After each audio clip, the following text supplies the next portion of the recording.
onset of NIL and the transfer portal, it is allowing players to develop further in college, and guys that would maybe be stuck on the bench at a power program and not have as much shine are having the ability to find themselves in the spotlight. Lane Kiffin came out and said we need to get bigger and more physical in terms of the offensive defensive lines, and that's why he went out and recruited that talent. Inside the transfer portal, only on SportsGrid. And now you have to qualify in these majors. You got to go do it, man. Like, and it just comes off really petty to sit up there and be like, I'm not. You know what you signed up for. So I don't like the pettiness. And I 100% think Taylor Gooch should be in the major championships. Mm-hmm. So in the same note, I'm saying this, but also it's like, hey, this is the world in which we live in right now, and you don't deserve anything. Only on SportsGrid. It's smarter to be on SportsGrid. Your 24/7 sports wagering network. The early line. Magical and historic season in Lincoln, Nebraska continues. He is the best player in the NBA, but also in the biggest moments where the national media is watching. Newswire. Something that we have never seen happen before with one of the iconic coaches in the game. Pharrell, coast to coast. The team covers. It's automatic. It's every time. Not sometimes. It's every time. Game time decisions. Luka is actually far more dangerous from three on the road this year than at home. This game here tonight, you may want to consider taking as many points as humanly possible. InGame Live, Prime Time. We got not one, but two coaches fired systems in place. Sports Rage Late This sort of Night. has letdown written all over it. It's going to be hard to match the emotion that they played with the other night. It's smarter to be on SportsGrid.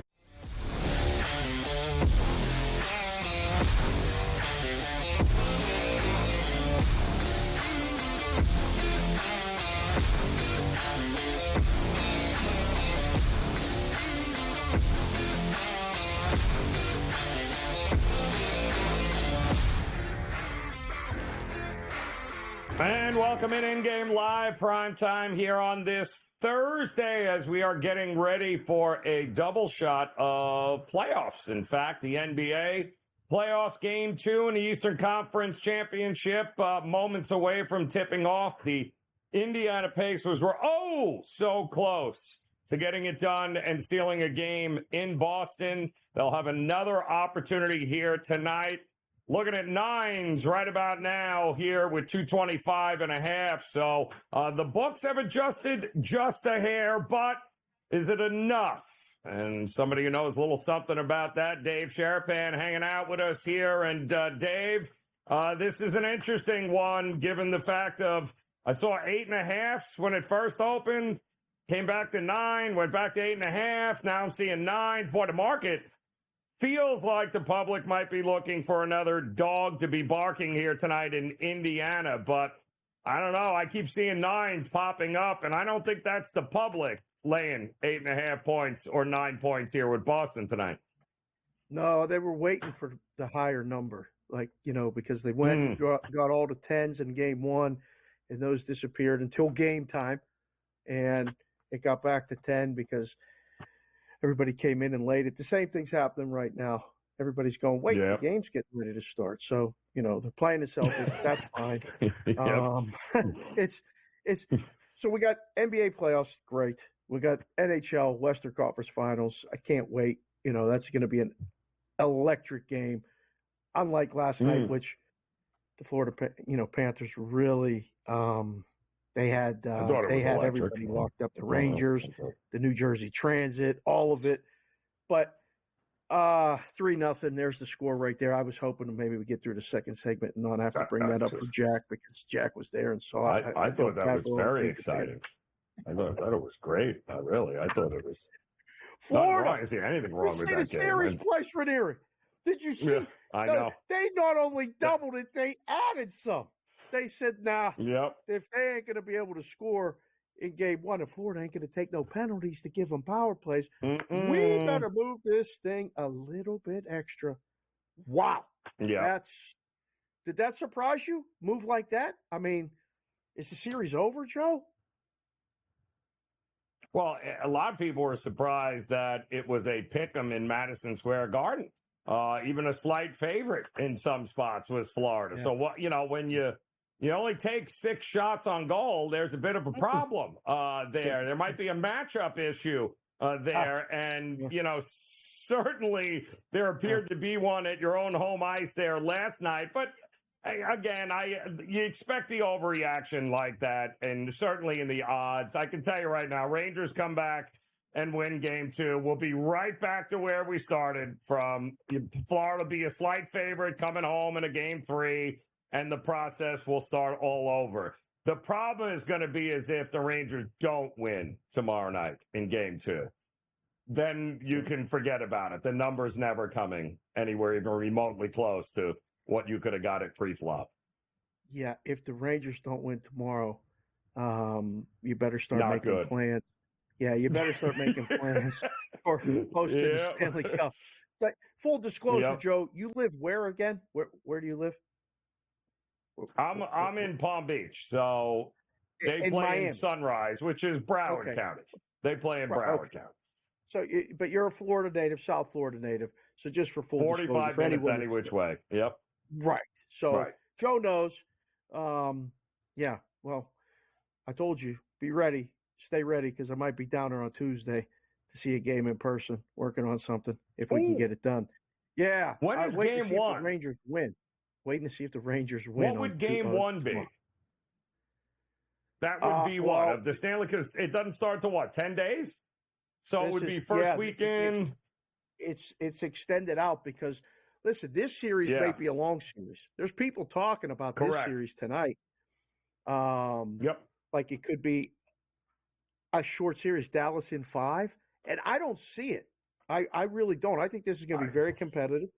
I like Dallas tonight, but I think Edmonton's going to win their home games. They're going to win game 3 at least. I agree. So I don't know. This would be fun. I mean, not the like other game Dallas going has tonight, had a Joe, great track record of winning game 1s, Dave. I mean, so I don't know what we're basing this being a 5-game set on. They never win game 1 at home. They're the worst home team in a game 1 that we've seen. I mean, you got the gear. It looks great, but somebody's got to tell them it would be great if you actually started the series 1-0 instead of 0-1 every time, because that's pretty dangerous, I think, with Edmonton. I mean, call me crazy. I don't know that I want to be giving free games to the Edmonton Oilers with that firepower. Oh, well, there you go. I see what I mean. I told him. I threatened that. I told him to worry about now he's going to go switch into his Edmonton gear, and he'll be back here in no time because I completely scared him off this Dallas game here. But that is coming up bottom of the hour, 8:30 Eastern time. The puck will drop there.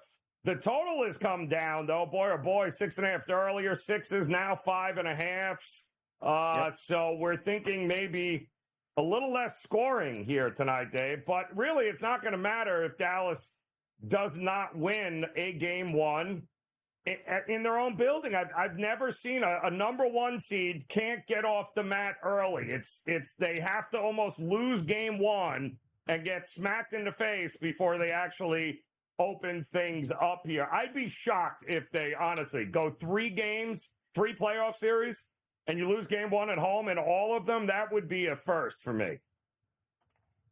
I don't think either team can win tonight and still win the series, the losing team. So, but I feel better because of the track record of Dallas. If they lose game 1, I feel like it's fine. Don't worry about it. But you're right. The way this is going, I think you get Dallas's really good performance tonight. Now, keep in mind, they were leading those game 1s and blew leads and lost. Yep. I think tonight, if they get a multiple goal lead, like we'll be talking about it in game, you'll see the number drastically move because I don't think they're going to give up a lead tonight. I do not. Now, can they come back? Absolutely. We've seen Edmonton make games interesting. They made game 7 interesting. They dominated against Vancouver. And then the third period started. Vancouver kept charging, got 2 goals. I really thought Vancouver was going to tie it. So I feel much more comfortable with Dallas with the lead than I do with Edmonton with the lead. Shocked it's down to 5.5 now in a lot of spots. Seems to be dropping. I'm not. Let me ask you this. It has been all throughout the playoffs, I thought, correlated pretty simply. Like anytime you're betting Dallas, if you think they're win, you're betting the under. In Edmonton's case, if you're thinking they're winning, you better be betting the over in spots. Yeah. So it's still correlated here one way or the other? I don't think as much as it was in the past because of the opposite team. Dallas can play either style, right? That Dallas will win a shootout 4-3, or Dallas can lock up Edmonton and make this game 4-1 and play it to the under. Right. So that's the hard part with the total. Skinner's the X factor. If Skinner plays the best game that he's played in the playoffs, similar to what he did in the first 2 periods and 5 minutes of Game 7 against Vancouver. Yep. Edmonton can win 2-1 or maybe 3-2. Very unlikely, though. I like Dallas's team total. They're getting 3, no question. I'll be surprised if they don't get 3. I agree. Yeah. I agree. It should be a heck of a night of playoff sports here. Playoff NBA basketball coming up. Bottom of the hour, we'll drop the puck there with Dallas and Edmonton. We've got much more to discuss because we've got a couple of huge games coming up tomorrow. A couple of game 2s tomorrow as well. So much to get to. We've got you covered here in-game live primetime on the grid.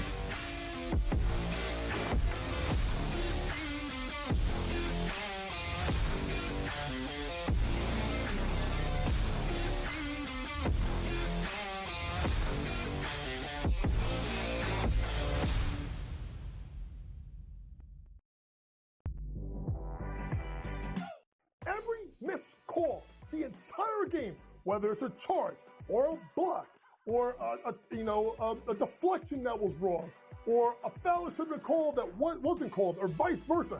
Give me a 48-minute report, and people that will understand that there's so many mistakes that the referees make over the course of the game that referees, ready folks, don't decide the outcome. Betting above the rim, only on SportsGrid. How fragile are these guys? It's amazing. They're supposed to be the greatest athletes in the world, and yet they can't walk and chew gum at the same time without getting hurt, for goodness sakes. That Trout injury really is a bummer, too, because people thought he was going to have a big year. And I look, I don't feel bad for the Angels. I don't like Mike Trout in Anaheim. I thought he should have left when his contract was up. In-game live, prime time, only on SportsGrid. With the onset of NIL and the transfer portal, it is allowing players to develop further in college, and guys that would maybe be stuck on the bench at a power program and not have as much shine are having the ability to find themselves in the spotlight. Lane Kiffin came out and said we need to get bigger and more physical in terms of the offensive defensive lines, and that's why he went out and recruited that talent. Inside the transfer portal, only on SportsGrid. And now you have to qualify, and these majors, you got to go do it, man. Like, and it just comes off really petty to sit up there and be like, I'm not. You know what you signed up for. So I don't like the pettiness, and I 100% think Taylor Gooch should be in the major championships. Mm-hmm. So in the same note, I'm saying this, but also it's like, hey, this is the world in which we live in right now, and you don't deserve anything. Only on SportsGrid.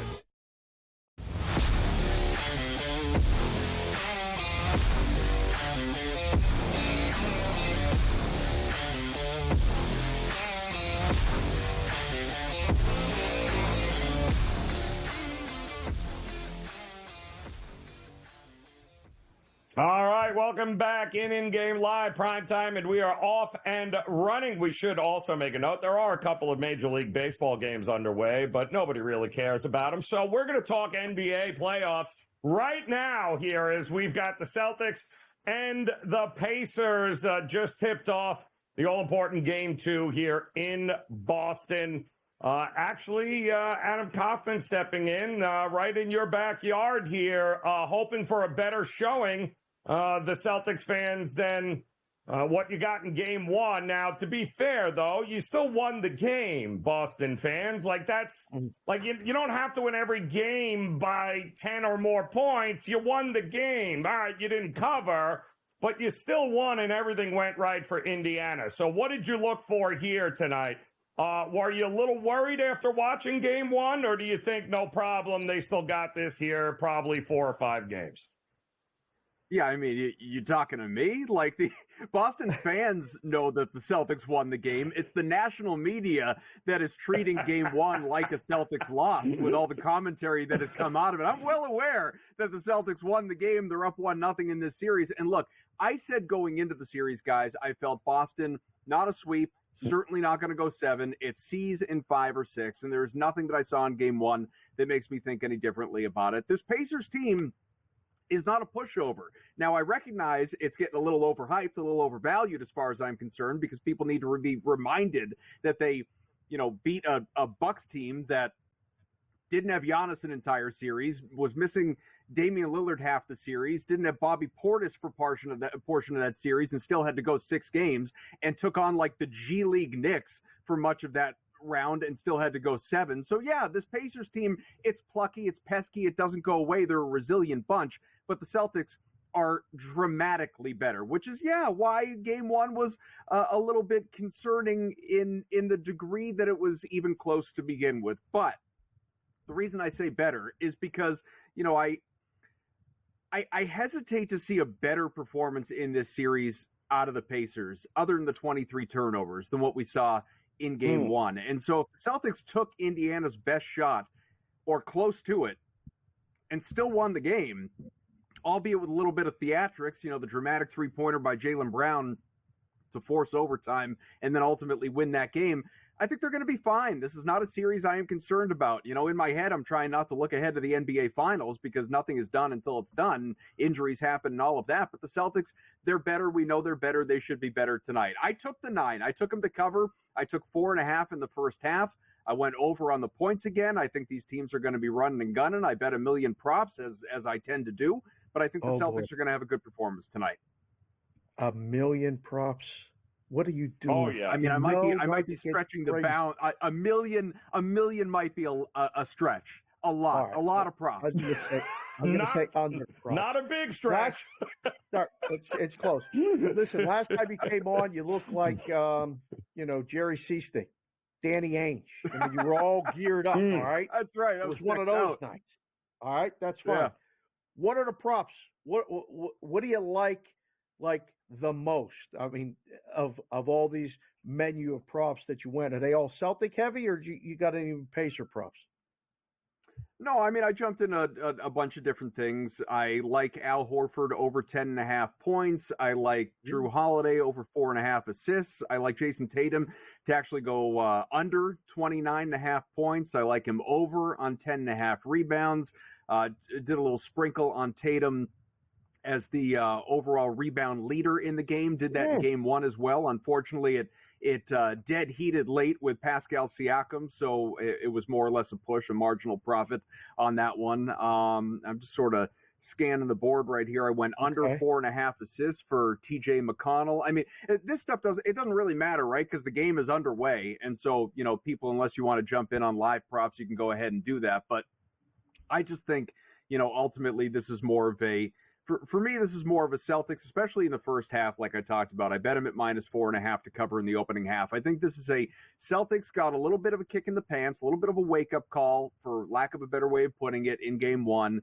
I expect them, at least in the first half, to kind of exert their dominance. And then, I did bet the full game. I wouldn't be shocked by a backdoor cover by Indiana, but it would really surprise me if the Pacers do win this game. I know there are a lot of people that are looking at the game 2 trend, right? I mean, the Celtics, they lost game 2 against the Heat. They lost game 2 against the Cavaliers, but they mean business. They know what's up. They know what's at stake. Let's not go to Indiana, split, make it a best of 5, go up 2-0 and then turn this thing into a situation where the Pacers have to try and find a way to win 4 out of 5 with Kristaps Porzingis coming back at some point. Let me ask you about Al Horford. He's 100 years old. He's married to Miss Universe. He played 47 minutes, 46 minutes in game one here. I know a lot of guys were looking to fade his PRA, 21.5 points, rebounds, just simply because if this gets to a point where it's a blowout, like he's got an oxygen tank on the sideline waiting. Like there's no need for him to have to play a whole lot in this game, right? It's the only thing I'm worried about with Al Horford is will he have enough minutes and will it matter in the second half that he needs to be out on the court? So as far as whether it'll matter, that'll depend on the game and obviously where they're at. If it's a close game and they need him, he'll be out there and they won't be concerned about the workload. But sure, in an ideal world, you don't want Al Horford to play more than 25, 30 minutes. Now, they were sort of in a predicament last game because you had Luke Cornett out there who, if you just look at the box score, he had a fine game. But in reality, it was not a good defensive matchup for him. They got him out of there relatively quickly. And that was just because Xavier Tillman wasn't available after, unfortunately, a death in the family. He is available tonight. Yep. And so I would assume that he is going to be out there and get first run and more run than Cornett. And they will try and spell Horford a little bit. But the reason I would be hesitant to fade that PRA, guys, is because he shoots, and they dare him to shoot. He took a dozen three-pointers last game, and most of them were wide open because the Pacers said, go ahead. So they're going to keep – I'm looking at it right now. He's already jacked up 2 shots. They're 4 minutes into this game. So Horford's going to get an opportunity. It just comes down to whether or not he buries them. 12. He missed 9 of them, but his 2.5 threes made, over 2.5 threes made, plus money. This is ageism. May not be a bad ageism. Look. Yeah, it is so disgusting of me.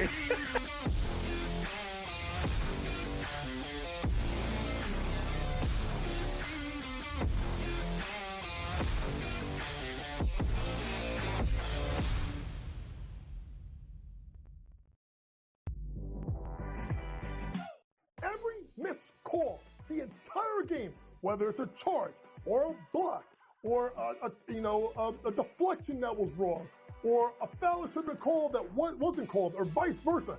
Give me a 48-minute report. And people that will understand that there's so many mistakes that the referees make over the course of the game that referees, ready folks, don't decide the outcome. Betting above the rim, only on SportsGrid. How fragile are these guys? It's amazing. They're supposed to be the greatest athletes in the world, and yet they can't walk and chew gum at the same time without getting hurt, for goodness sakes. That Trout injury really is a bummer, too, because people thought he was going to have a big year. And I don't feel bad for the Angels. I don't like Mike Trout in Anaheim. I thought he should have left when his contract was up. InGame Live, PrimeTime, only on SportsGrid. With the onset of NIL and the transfer portal, it is allowing players to develop further in college, and guys that would maybe be stuck on the bench at a power program and not have as much shine are having the ability to find themselves in the spotlight. Lane Kiffin came out and said we need to get bigger and more physical in terms of the offensive defensive lines, and that's why he went out and recruited that talent. Inside the transfer portal, only on SportsGrid.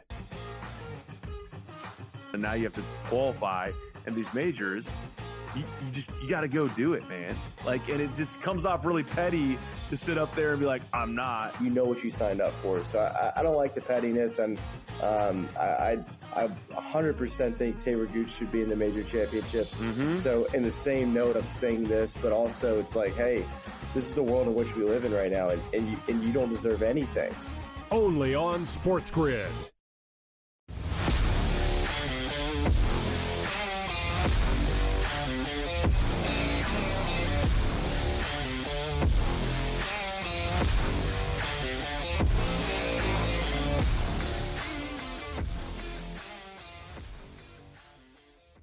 All right, welcome back. Off and running here at the NBA playoffs, Eastern Conference Finals. Game number 2, Indiana up 16-15 here at the first break, about 7 minutes ago in the first quarter. An update for some of you that might have laid out some props there. We were just talking Jaylen Brown, 7 points already. Again, 7 minutes ago here in the first quarter. And I know, Adam, you were talking. A lot of guys were looking for a couple of things tonight from the Celtics. Number one, Tatum over 7.5 points in the first quarter has been cashing left and right in these games.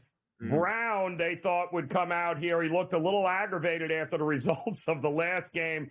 Afterwards, they thought he'd have a big quarter, and they were laying the 3 with the Celtics, thinking that they will come out hair on fire and take it to the Pacers early and often here. And so far, so good. But again, Indiana can still score, get over all of their point totals, and still lose by 10. Yeah, it's entirely possible, obviously. We'll see how it plays out. I just, you could see either of these teams getting up by 10, 15 points and the other one storming back. Not only a credit to high caliber, high efficiency offenses, but also this is just the NBA in 2024. I mean, no lead like that is safe. You on a nightly basis during the regular season, you'd see teams blowing 20-point leads. So hopefully this game, the game one, it really, the Pacers never had a huge lead. I don't know what their largest lead was, but it was single digits. The Celtics got up by double figures multiple times and it was crushing. They should have covered that and didn't, and it was incredibly aggravating. But here in this one, I would suspect the Pacers hang around, keep it close for a while, but I would like to see the Celtics, even putting my bias aside, I would like to see the Celtics, find a way to stretch it out, open it up, especially in the second half, and just sort of, I think what was so important about last night and the way they closed it was they haven't had to play games like this too often here in the postseason, or for that matter, during the regular season. There were a lot of people nationally doubting whether or not they were capable, if they had that sort of championship gene in them, which is being able to close and win close games. And they did that last night. I think that was, some confidence building, not only for the narratives around the team, but certainly in that locker room, the coach, the players, all of that. And so need to see more of it tonight, obviously. All right. Boston hour's done. That's it. Let's look ahead to tomorrow before we go. Minnesota loses game one. Dallas looks great. Luka takes over the fourth quarter. Kyrie, unbelievable first quarter. Okay. What do you think about game two? A lot of people have already kind of advanced the ball. Dallas is going to win this series now. We forget about everything, all the equity that Minnesota built up by beating Denver. They're tired. They're this, they're that. They figured Anthony Edwards out. What are you thinking, Kaufman, with this game two? So I haven't bet the game yet. I'm inclined to go with Minnesota, but I went with the Timberwolves in game one, and obviously that didn't work out. Now, again, as far as I'm concerned, it should have. The Timberwolves were right there to cover with only a couple of minutes left, and like you said, Luka just, wouldn't relent. I mean, the guy would not go away. He was incredible, and hats off to him and to Kyrie Irving, who offensively, had been kind of underwhelming of late. He seemed perfectly content playing the sidekick, got off to a hot start, and sort of got out of the way late and let Luka do his thing. But it was those two guys largely. You didn't get a ton out of Gafford. He was generally he was efficient certainly in only playing 20 minutes, but he didn't go crazy scoring. Obviously, PJ Washington didn't shoot the way that he has been shooting. It was the two-man show, but it was the two stars being the stars. And if you're the Mavericks and Mavericks fans, that's what you like to see, because that's what you need if you have any chance of winning a championship, is those guys being those guys. Luka, I felt like in the previous round, a lot of the time was not that guy. I was kind of wondering if there was something wrong with him. So from that perspective, it was, good to see. But look, Minnesota, I don't know why we have decided as a basketball rooting culture to crown Ant-Man, to crown Anthony Edwards, to goat him at this stage when the guy has achieved nothing at this point in his career but winning a couple of playoff series, and he is underwhelmed in consecutive, he hasn't even scored 20 points the last couple of playoff games. I don't know if people have just been watching the Sandler movie Hustle on repeat and they just think he's the incredible, just at this point in time, if Anthony Edwards, I took the under on his points again, 27.5, but he better go over. If he is going to be this guy that everyone is claiming that he is, the next freaking Michael Jordan, you better go out, have a great game at home, no less, and even up this series. I loved Hustle, by the way. That was a great movie. Great movie. Listen, Watch it again tonight. Michael Jordan didn't win squat his first 6 years, too, so let's everyone settle down. Adam, appreciate it, man. Enjoy the game. We'll be back.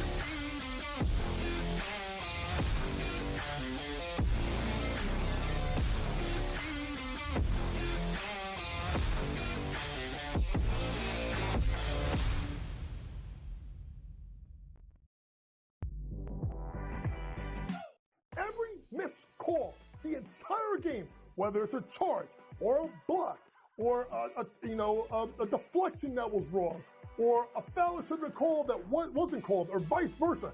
Give me a 48-minute report. And people that will understand that there's so many mistakes that the referees make over the course of the game that referees, ready folks, don't decide the outcome. Betting above the rim, only on SportsGrid. How fragile are these guys? It's amazing. They're supposed to be the greatest athletes in the world, and yet they can't walk and chew gum at the same time without getting hurt, for goodness sakes. That Trout injury really is a bummer too, because people thought he was going to have a big year. And I look, I don't feel bad for the Angels. I don't like Mike Trout in Anaheim. I thought he should have left when his contract was up. InGame Live, PrimeTime, only on SportsGrid. With the onset of NIL and the transfer portal, it is allowing players to develop further in college, and guys that would maybe be stuck on the bench at a power program and not have as much shine are having the ability to find themselves in the spotlight. Lane Kiffin came out and said we need to get bigger and more physical in terms of the offensive defensive lines, and that's why he went out and recruited that talent. Inside the transfer portal, only on SportsGrid. And now you have to qualify, and these majors, you got to go do it, man. Like, and it just comes off really petty to sit up there and be like, I'm not. You know what you signed up for. So I don't like the pettiness, and I 100% think Taylor Gooch should be in the major championships. So in the same note, I'm saying this, but also it's like, hey, this is the world in which we live in right now, and you don't deserve anything. Only on SportsGrid.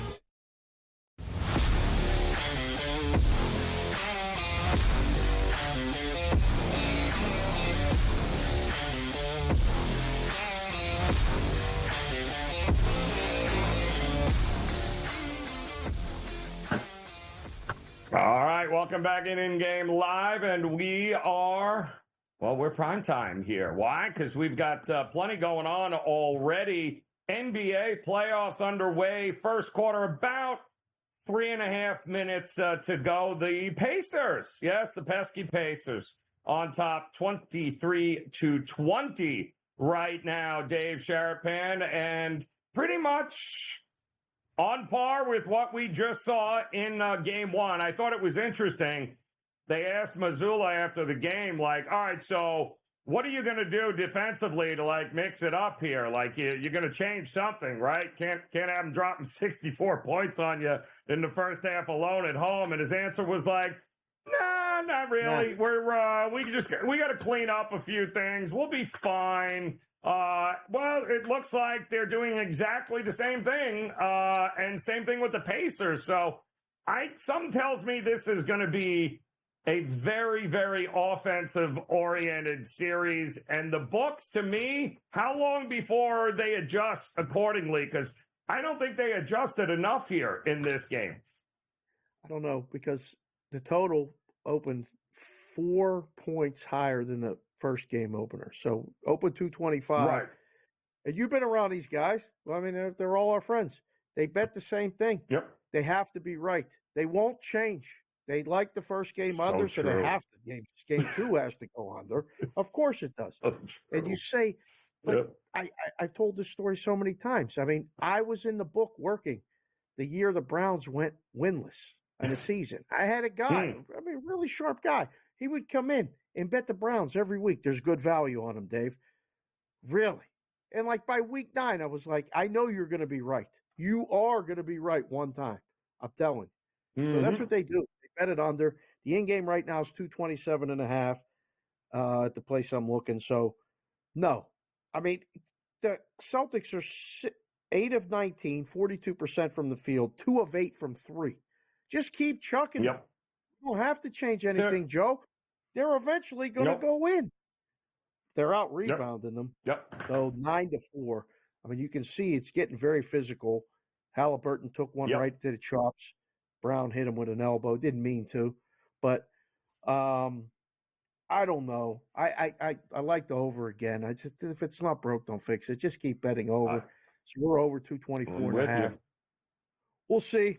Yeah, I don't know why. I mean, quite honestly, I don't know why we would change it. I'm also a little shocked to see. I mean, right now you've got Pritchard in, you've got Luke Cornett in, you got Hauser in. These guys were like minus 23 net when they were on the court in the last game. This is what worries me about Missoula is that if you're just asking them to be the same and win on talent, that's great. But at some point, if you have to make an X's and O's and decision here, yikes. To me, put the game away, win it 2-0, keep your starters in. They all played 40 some odd minutes here. Indiana doesn't strike me as a team where you want them to go on a 12-1 run or a 15-3.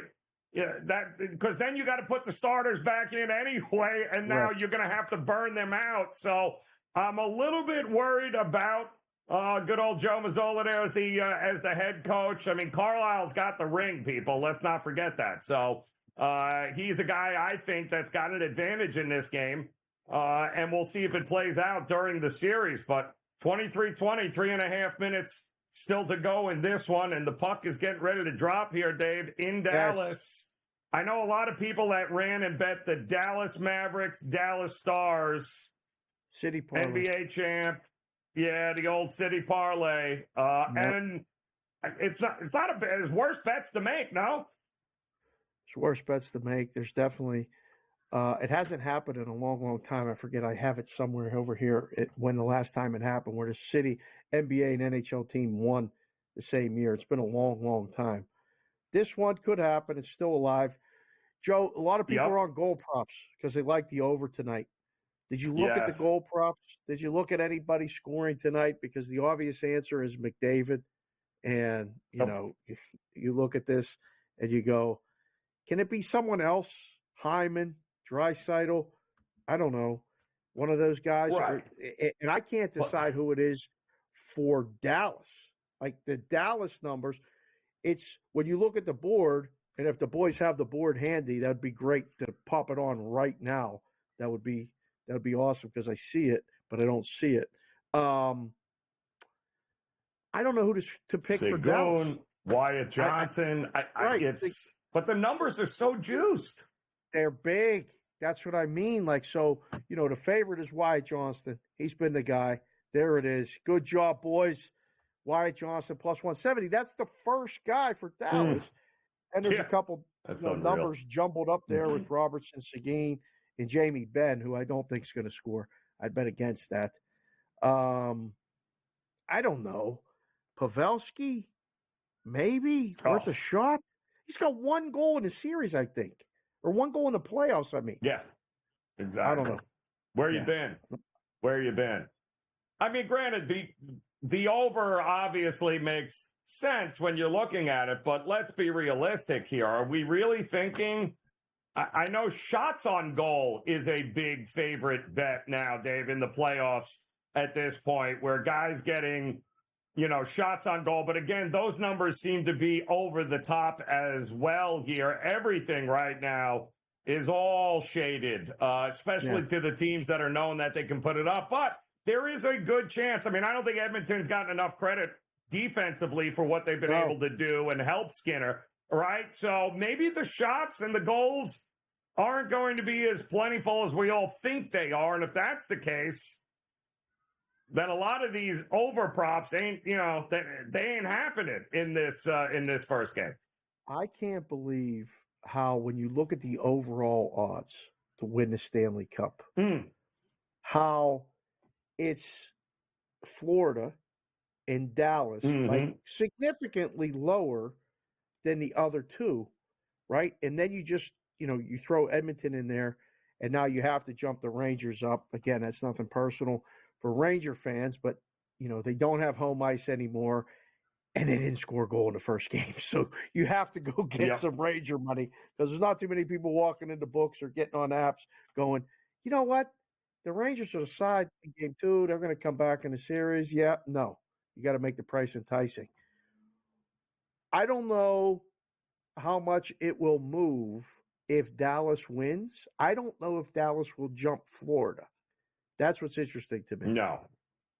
Edmonton 100% will not. So.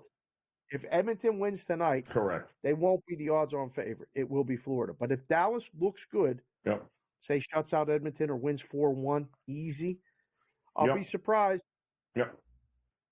I'll be surprised, but they're going to be close. Power play going to be interesting here in this game tonight. Watching these special teams with these two teams, Ottinger versus Skinner.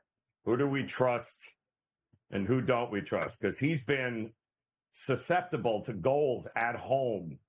It's the strangest thing with Ottinger. It really is. Yeah. Will he? And maybe the save prop is not a bad way to look here. If you think Edmonton's going to pepper him and they're throwing the kitchen sink at him, well, then maybe the save prop is not a bad way to look. But I know a lot of guys, there were a lot of shot on goal props last night, and the Rangers had 14 with about 3 minutes left to go in the game total as a team. So you got to be kind of careful on how you approach these game ones, Dave, because what are we going to get? I almost feels like it's a much better in-game opportunity than pre-flop here in a game one, no? Yeah, I think right now, if you want to take a stand, or take a position, bet the game under right now. Under. As it starts, okay?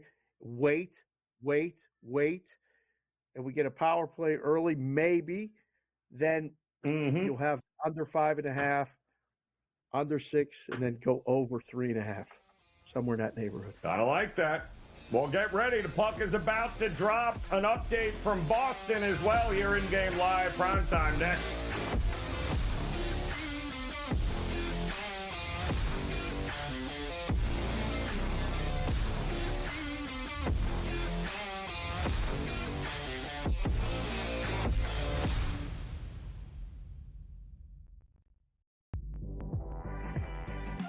Every missed call, the entire game, whether it's a charge or a block or a deflection that was wrong or a foul that should have been called that wasn't called or vice versa.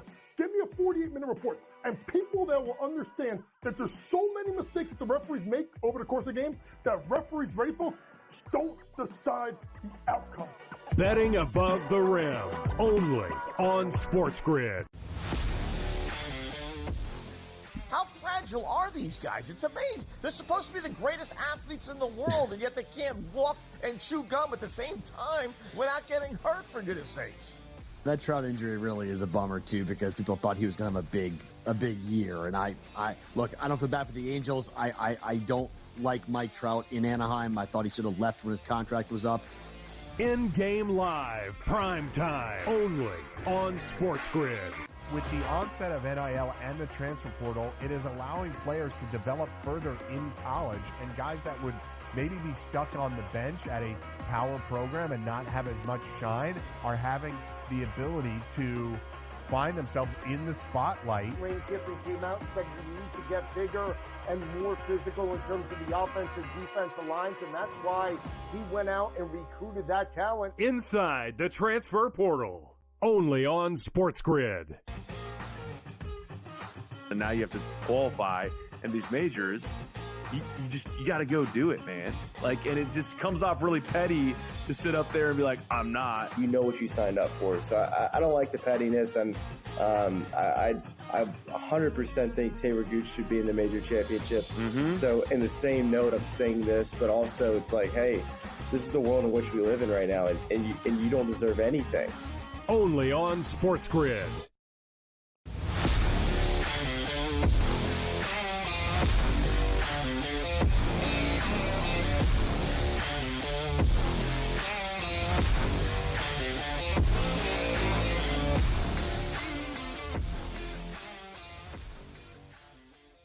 All right, welcome back in-game live, and we are prime time here. A couple of games going on in Major League Baseball's, it looks like the getaway day, of course, on Thursdays here. So limited action. We did see a bunch of games already completed earlier today. Yankees ended up winning the series, handling business against Seattle. They moved on. A absolutely gross game in Pittsburgh, Dave. We got to have a conversation about your Pirates. You can't keep rolling Skeens out there, having him pitch his heart out. And then the bullpen comes in to give up, 5-6 runs. And look, that's, back to back now that has happened. And that is not good. But Toronto's up 6-1 on Detroit. And the Orioles and White Sox are knotted at 2 apiece here in the top of the fourth. But, yeah, I mean, you're going to ruin Skeens, man. I mean, the poor kid is pitching his heart out, and the bullpen keeps blowing leads. Big leads.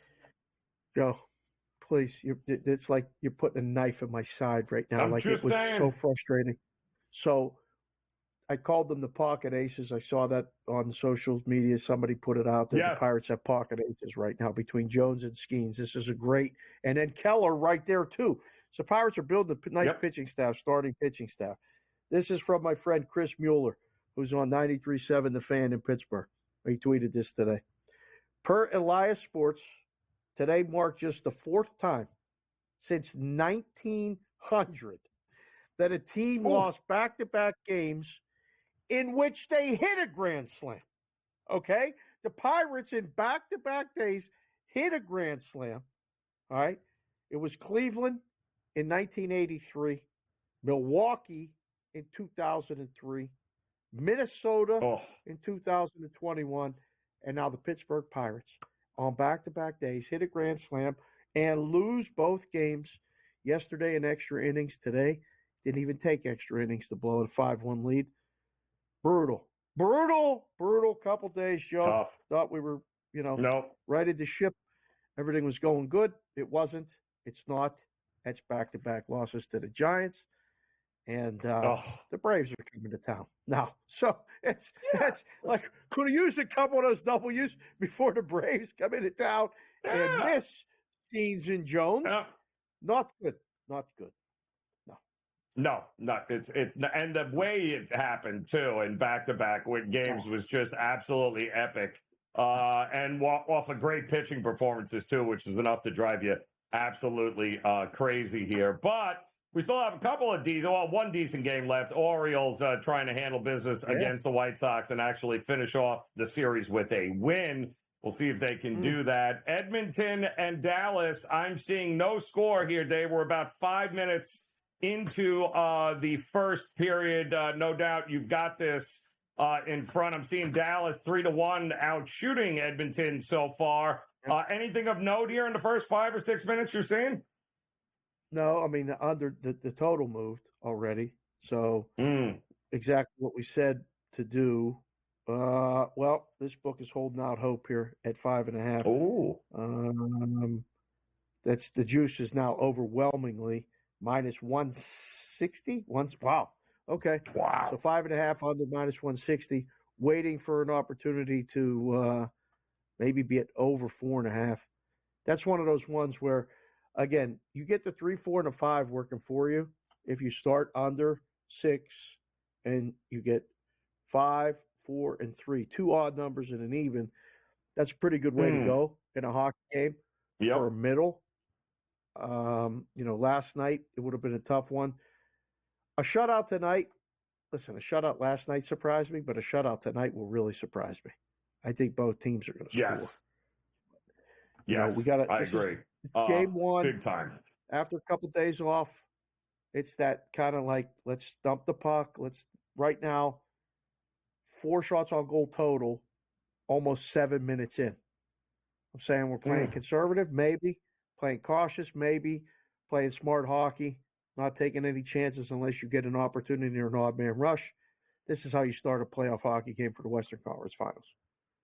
Yeah, I agree. And I think this is probably what we're going to get in a few of these games here moving forward. But kudos to Edmonton for having the gumption, really, to pull Skinner in that Vancouver series, then to bring him back And, that we might very well look at that move and be like, wow, that's kind of exactly what they needed at the right time. And, Skinner moves on from there and carries the team and wins it with a chance to win a Stanley Cup. But he's going to have to prove it, Dave, in this series. He's going to have to prove it was the right decision. So we're going to see.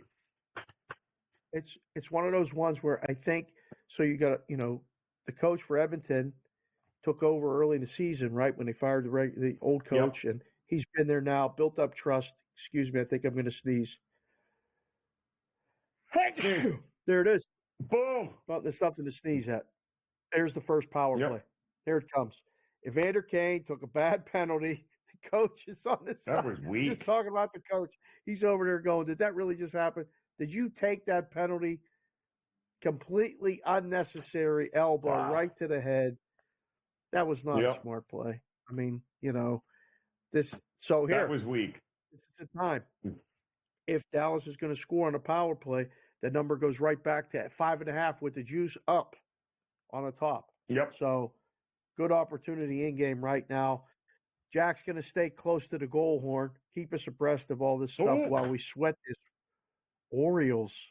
Yes. White Sox. Oh, please. Can you get a hit? I mean, really? Brutal. Just absolutely brutal on so many levels here with Grayson Rodriguez. Speaking of whistles, we haven't gotten a ton. I know. It's 2-2. It's tied up, but he is just every inning it's a sweat, and he's already up to a ridiculous amount of pitches. So the bullpen is unfortunately going to get involved in this game earlier than it should need to be here. We did finally took 6 minutes to get a power play opportunity here, Stars and Oilers, but give credit to the refs in the Indy Boston game. They're not blowing a ton of whistles. We're not seeing a ton of free throws. 4 altogether in the game, 2 for each side. So that's going to make for a lower scoring game if that keeps happening. We'll update you in both spots when we get back here in game live prime time.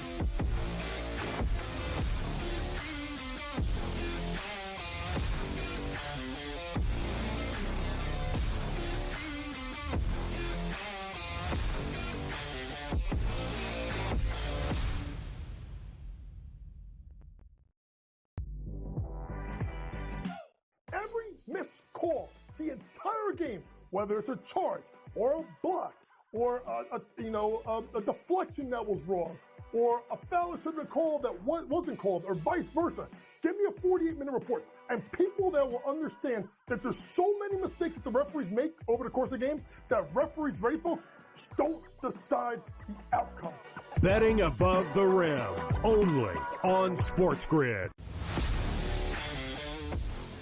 How fragile are these guys? It's amazing. They're supposed to be the greatest athletes in the world, and yet they can't walk and chew gum at the same time without getting hurt, for goodness sakes.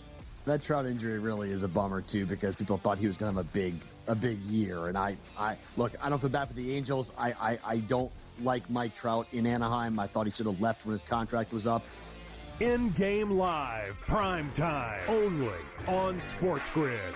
With the onset of NIL and the transfer portal, it is allowing players to develop further in college, and guys that would maybe be stuck on the bench at a power program and not have as much shine are having the ability to find themselves in the spotlight. Lane Kiffin came out and said we need to get bigger and more physical in terms of the offensive defensive lines, and that's why he went out and recruited that talent. Inside the transfer portal, only on SportsGrid.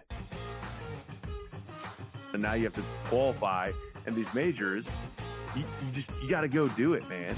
Like, and it just comes off really petty to sit up there and be like, I'm not. You know what you signed up for. So I don't like the pettiness, and I 100% think Taylor Gooch should be in the major championships. Mm-hmm. So in the same note, I'm saying this, but also it's like, hey, this is the world in which we live in right now, and you don't deserve anything. Only on SportsGrid.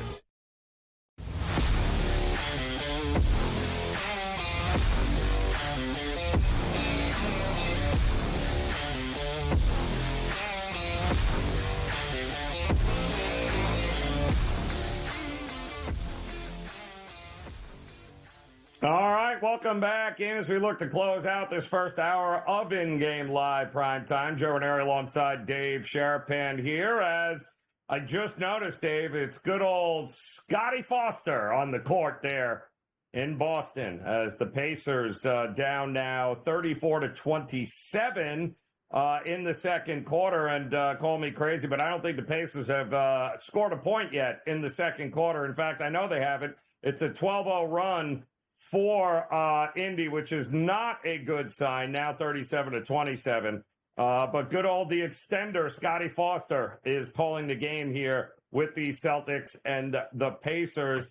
Power play over, I believe, Dave. No score. Still Dallas and Edmonton. Didn't seem like they got a whole lot of shots off in that power play either, my man. No, that was a really good penalty kill. They got one shot. Yeah. That was it. His shots on goal halfway through the first period at 4-1. I mean, this looks like the game last night, between Florida and the Rangers. That didn't expect to see this type of game. Won't be very surprised to see this type of game in Edmonton. These are the games.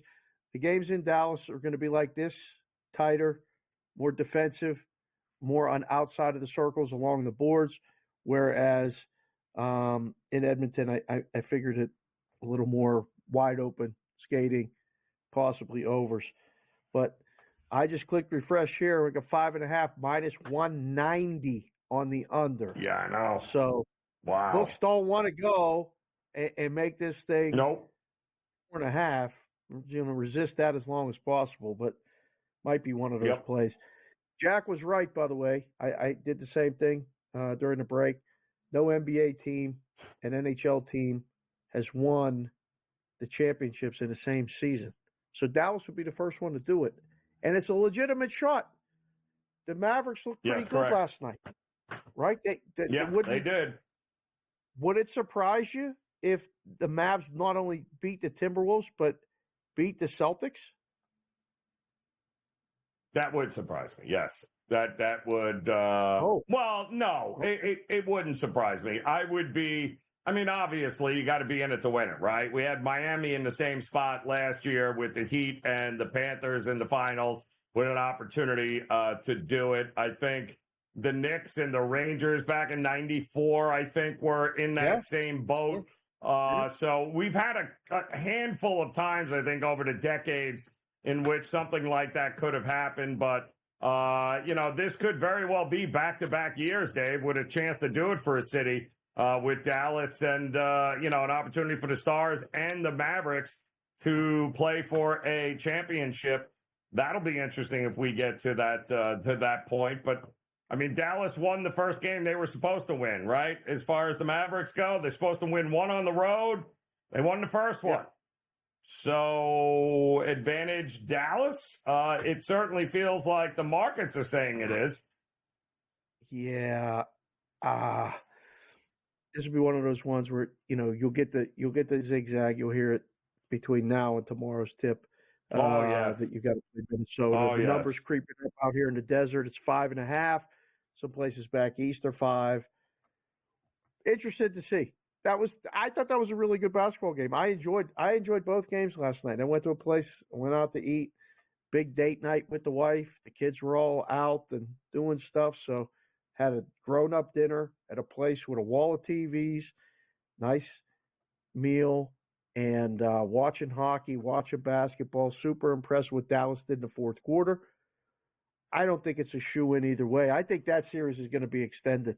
The team that wins that series is going to be spent. They're going to have to earn every win, and there's no blowouts in that series. I'd be very surprised to see a team win by 12 or more. Like it's going to be tough. Those series are going to be both teams in it. Yeah, both teams in it. Yep, I agree.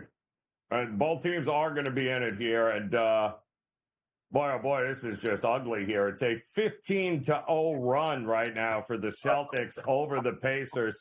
40-27 right now with 7 minutes to go. They still haven't scored in the second quarter, which might be a problem, Indiana. I'm just saying that might actually be a problem for you here. It's a 17-0 run with 17 minutes to go. And I'd be shocked here if Halliburton doesn't just start chucking threes from all over the place and seeing what happens, because we're almost at that point. But we've also seen these teams, turn things around rather quickly and get back into it. But so far, it's Boston second quarter all day long. Indiana won the first quarter. So we'll keep an eye on that one and the hockey game and an update with Baltimore and the White Sox. We'll get you that next here on The Grid.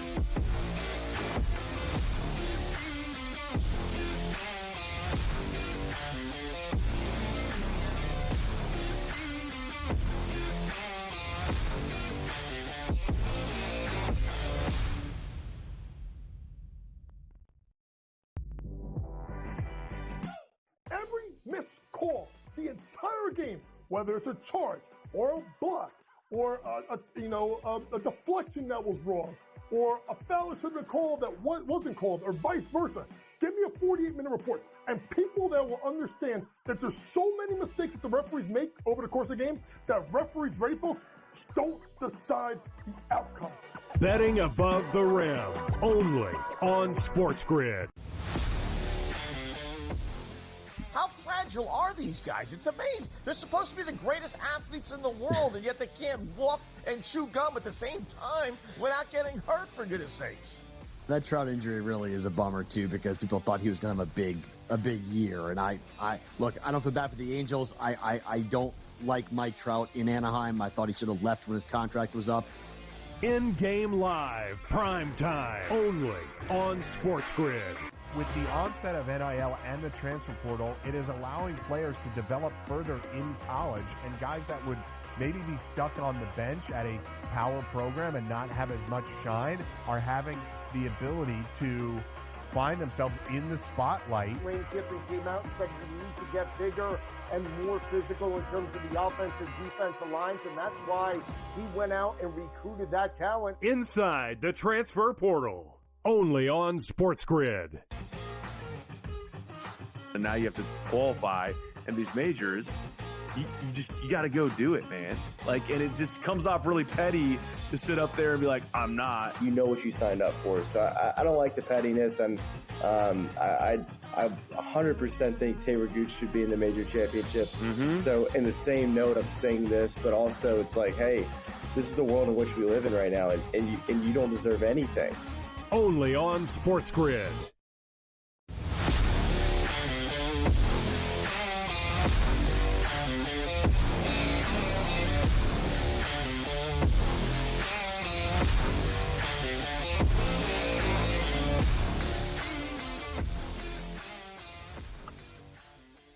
All right, welcome back InGame Live, and we are PrimeTime here on the SportsGrid Network. Joe Raineri alongside Dave Sharapan, as we've got our eyes on not one but two playoff games currently underway, one in the NBA, one in the NHL. Edmonton and Dallas with about 5.5 minutes to go here in the first. Still no score in that one. And speaking of no score, 7 straight minutes without a bucket for the Indiana Pacers is a bit of a problem.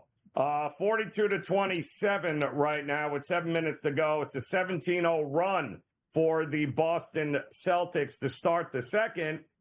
Indiana won the first quarter once again, 27-25, but have found it difficult to actually hit anything besides the backboard at this point here. So another timeout by Rick Carlisle. We'll see if they can get back into that one. Another home run by Toronto now, top of the ninth, 9-1 Toronto on top of Detroit. But looks like Grayson Rodriguez getting bailed out by the offense of the Orioles, Dave. Another 3-run job, home run off of Clevenger. It's 5-2 in the bottom of the fourth. Orioles on top here. Feels like an over. Call me crazy. Feels like an over is coming in this game. What do you think? Right. Yeah, probably right. Probably right. Oh, my goodness. You're talking about the last time the Pacers scored and how long it's been. I can't remember the last time the Oilers got a shot on goal. It's 4 shots to 2 shots. 6 to minutes. 2 shots. Yeah, it's wow. It's 4 to 2 shots on goal. So, we got a guy named Lorne who watches us every night. He's enjoying the show tonight. said that the hair looks great. I just saw the tweet. He said your hair looks great tonight, Joe. Outstanding. Whatever you're doing. Outstanding. Thank you. Yeah, keep up the good work. And he's got first period under. First period under 1.5 is looking pretty good, Lauren. I don't want to jinx Not a bad look. But I'll be very surprised if there's 2 goals scored in the last 5 minutes. There might not be 2 shots on goal in the last 5 minutes. Yep. So this is really, really a defensive. Listen, this is exactly what Edmonton wants. Let's play this thing tight. Let's keep this thing close. Let's keep them from scoring. Stay out of the penalty box with 1 power play for them, and we only gave up 1 shot on it. So Edmonton's playing a really good road game. I don't want to say first goal wins. We've done that before here on the show. But, Joe, tonight, first goal might be the one that wins. Really? So you're thinking maybe that's not a bad way to go. I'm still seeing what team goals here. Oilers 2.5, Stars still 2.5. So what wins this game? 2 goals? Is that what you're thinking wins it? If the referees aren't calling anything and these guys are staying out of the penalty box, this might be a 2-1 final right now. I mean, that's crazy. Under 4.5 is plus money. Is that right? So 4.5 right now. Wow. Is, it just changed. Minus 110 on both sides at this book. So might be time to go under 4.5. I would have thought for sure 5 would have been a good number to have working for you over. But if you have the pregame under 6 or under 5.5, I think you're safe to go under 4.5. I really do. Yeah.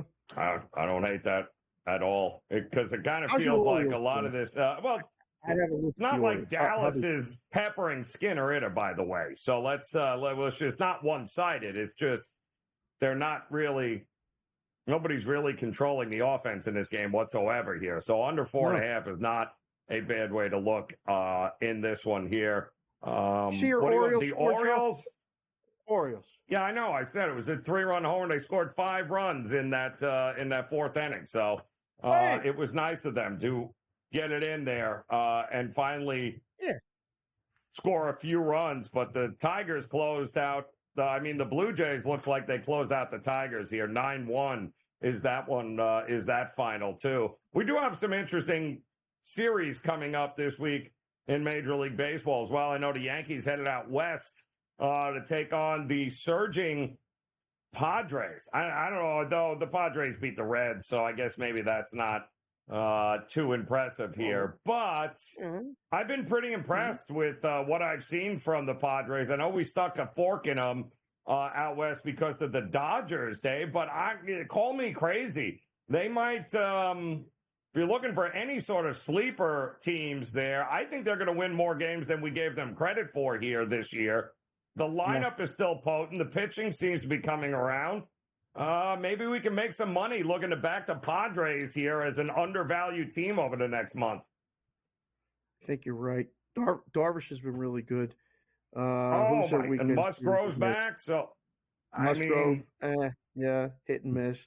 So they got a series. They're not going to be a favorite against the Yankees, right?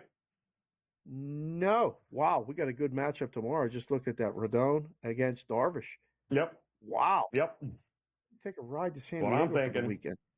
Yeah. I don't know. You're right there. You got to go. The Yankee games on the road, especially out west, they're like, yeah. They're Good crazy. luck. People come from all over to see the Yankees play. I mean, I went last summer to Pittsburgh. I saw a 2-game series in Pittsburgh, and the place sold out. It was packed on a Tuesday and Wednesday. It was a 2-game series. So, I don't know. I don't think. Do you have any big plans for the weekend? You got any Memorial Day plans?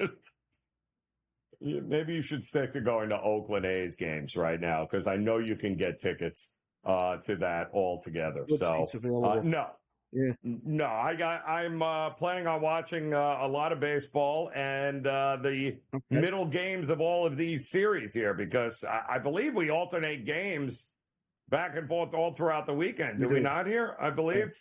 Right? So Panthers tomorrow, Edmonton and Dallas would be on Sunday or Saturday. Yeah. Correct. So there you go. So we're just alternating games left and right. So when you look at this series, did you look at any Conn Smythe stuff? The boys did some Conn Smythe boards. They got it listed here for how many they got? Most valuable player. Who's at the top? In the playoffs. Okay. If you pick, is it like the NBA where, okay, you know it's Tatum if it's the Celtics, most likely. You know it's Anthony Edwards if it's the T-Wolves, most likely. And you know, I think Dallas has the hardest one because it could be Luka or it could be Kyrie. But when you look at the Conn Smythe for the NHL, it's a tough spot. Like it's the goalie award, but it's not. Yep. It's a forward award sometimes. It's very tough for a defenseman to win it. But yeah, if the boys find this one, this will be good. If we can find the Conn Smythe. Actually. Yeah.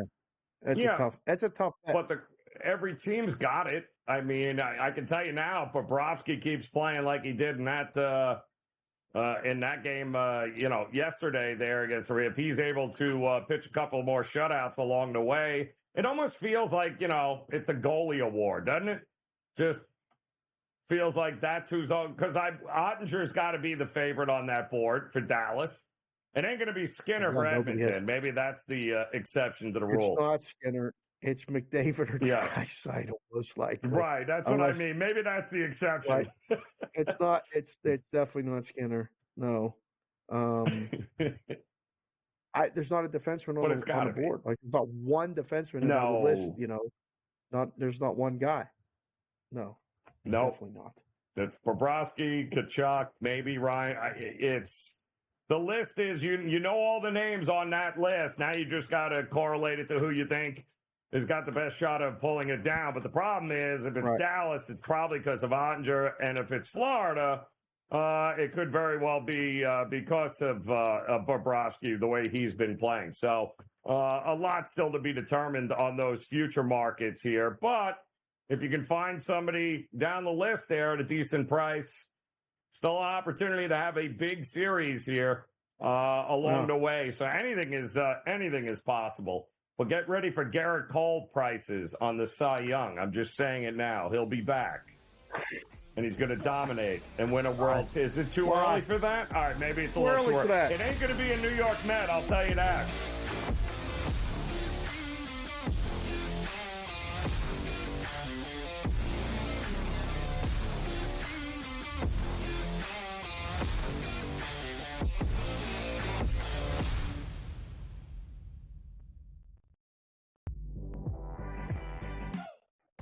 Missed call the entire game, whether it's a charge or a block or a deflection that was wrong or a foul that should have been called that wasn't called or vice versa. Give me a 48-minute report, and people that will understand that there's so many mistakes that the referees make over the course of the game that referees, ready folks, don't decide the outcome. Betting above the rim, only on SportsGrid. How fragile are these guys? It's amazing. They're supposed to be the greatest athletes in the world, and yet they can't walk and chew gum at the same time without getting hurt, for goodness sakes.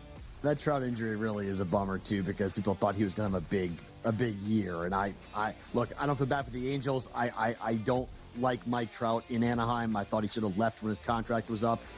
InGame Live, PrimeTime, only on SportsGrid. With the onset of NIL and the transfer portal, it is allowing players to develop further in college, and guys that would maybe be stuck on the bench at a power program and not have as much shine are having the ability to find themselves in the spotlight. Lane Kiffin came out and said you need to get bigger and more physical in terms of the offensive defensive lines, and that's why he went out and recruited that talent. Inside the transfer portal, only on SportsGrid. And now you have to qualify, and these majors, you got to go do it, man.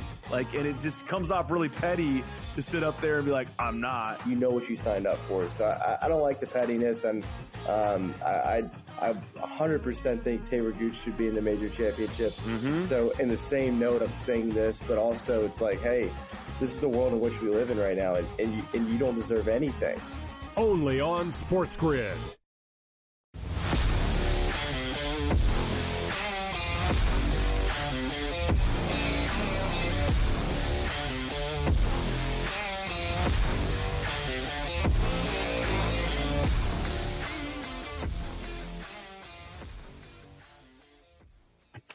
welcome back in-game live primetime here on the Sports Grid Network. Joe Raineri alongside Dave Sharapan. We got about 2 minutes left to go in the first half between Boston and Indiana.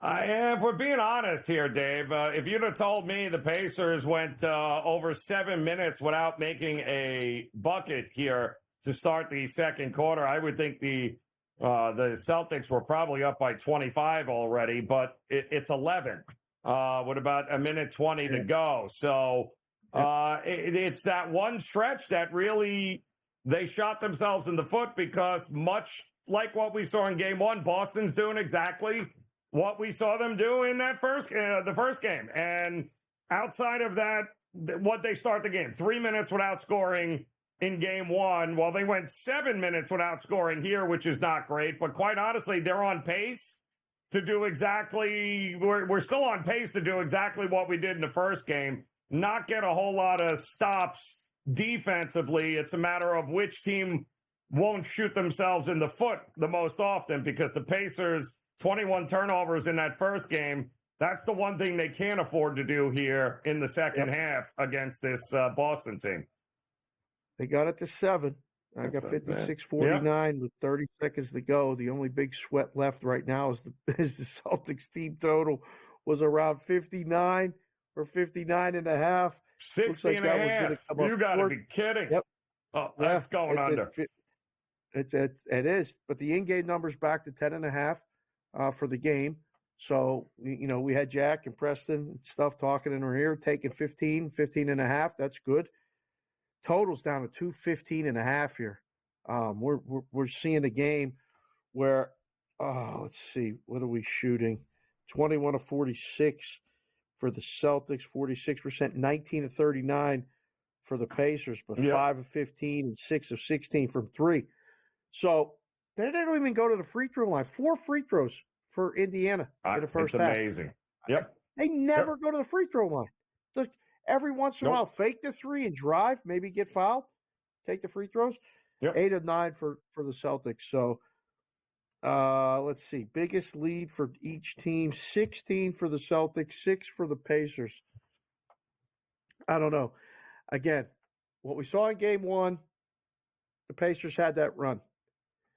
Then they got down again, and then they took over a little bit, early in the fourth quarter, and were able to sustain it. Probably should have won. I think the same thing happens in the second half. I don't know what adjustments are going to be made. They just took the Celtics' best shot, and they got it to 8, 6. It's now 6 at the half. That's it. 57-51, Joe. We're right back in the game. I can't, dude. Like 7 minutes without a bucket, and I needed 4 more points to go over the team total for Indiana. And I got 7 minutes without a damn score from the Indiana Pacers. You've got to be kidding me here. And you should be ashamed, Boston. You should be ashamed. No, they should be ashamed, Boston. No. You should. How in the world can the Pacers go 7 minutes without scoring and you only have a 6-point lead at the break? That's exactly. That's what I mean. We're right there. Wow. Pacers win this game, go back home, tied. That place will be bonkers, bananas. I want to see it. Wow. I really want to see the Pacers. I want to see it get it done. I do. Going to make the second half totals very interesting here. So what are we getting in the second half? Because the in-game number, Dave, is what? Back to where we started from? Where are we? 218 and a half. The book just flipped it. It was 218 and a half. They went to 217 and a half. It juiced the over a little bit. What I'm looking at here. So the spread? We're sitting a few points short of the closing total, right? 224 and a half. Right. Is around what the close was. Yep. So now the Pacers came out in the third quarter, game one, and scored a bunch of points and took the lead. Mm-hmm. So with that close, to get it to 6 after being down 7 minutes without a bucket, how is that possible? That's a long time in a bucket. I can't. It's huge. It's huge, Dave. It's beyond huge. Especially when you're only down 6. Come on. Unreal. But are you noticing 6 of 18 from 3 again? I'm noticing a trend here at Boston. So They're going to take their 18 to 20 and a half, but they're not making them. And that changes the game for Boston. You got to wonder, well, they still managed to get, 11 shots at the free throw line to just 4 of Indiana, which is really the head-scratching thing there, because you're going, hey, listen, when you're going through a stretch and you can't hit anything, drive it to the hoop, get a foul, and they haven't been doing that either. Halliburton finished with 8, I believe. The big scorer for the Celtics has to have been Brown, because Tatum only had 4 points. Let's see. 24 Leading points scorer for Jaylen Brown. Jaylen Brown, 24 in the first half. Holiday's the only other one in double digits with 10. Yeah. Wow. So now what? Do you go Tatum props over? Like, do you do Tatum points over? Is he absolutely change the narrative in the second half? Absolutely. Because this is usually where it comes in. Oh, right? Yeah. I think so Brown's total was 25 and a half for the game. Hello. So I think he's safe. Nice work. But he scored just as many points as he did in the last game in the first half here. Holy jeez. Does this re-emphasize the fact that they really do need Porzingis? Oh, absolutely. Absolutely. It's going to be absolutely tough against either team, whether it's Dallas or Minnesota. They have to have him. He has to come back. I don't know if he's going to play. We talked to a guy from Boston on BVB yesterday.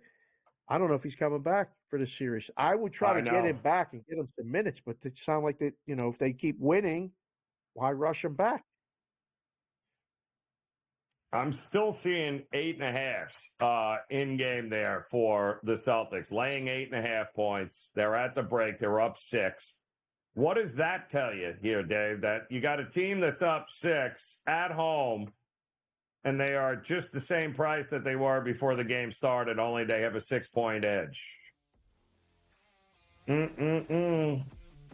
Somebody making a run here in the third quarter. Indiana, third quarter. Let's make the bet.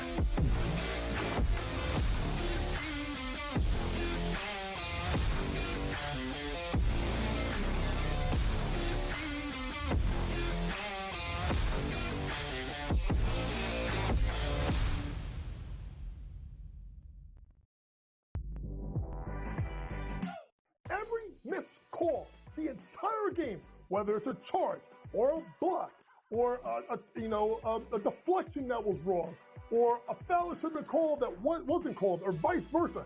Give me a 48-minute report. And people that will understand that there's so many mistakes that the referees make over the course of the game that referees, ready folks, don't decide the outcome.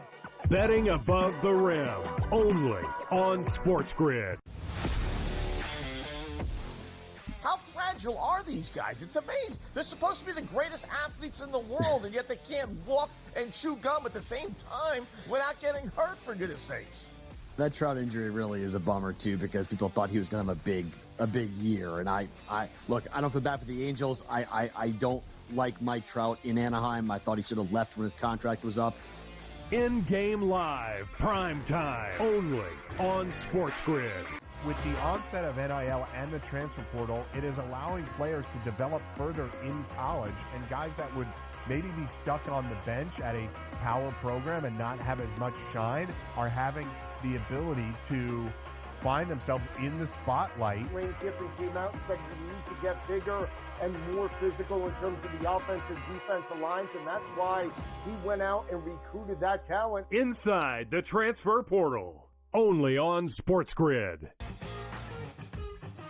And now you have to qualify, and these majors, you got to go do it, man.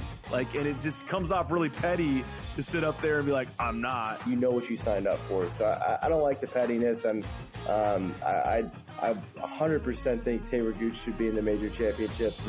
So in the same note, I'm saying this, but also it's like, hey, this is the world in which we live in right now, and you don't deserve anything. Only on SportsGrid.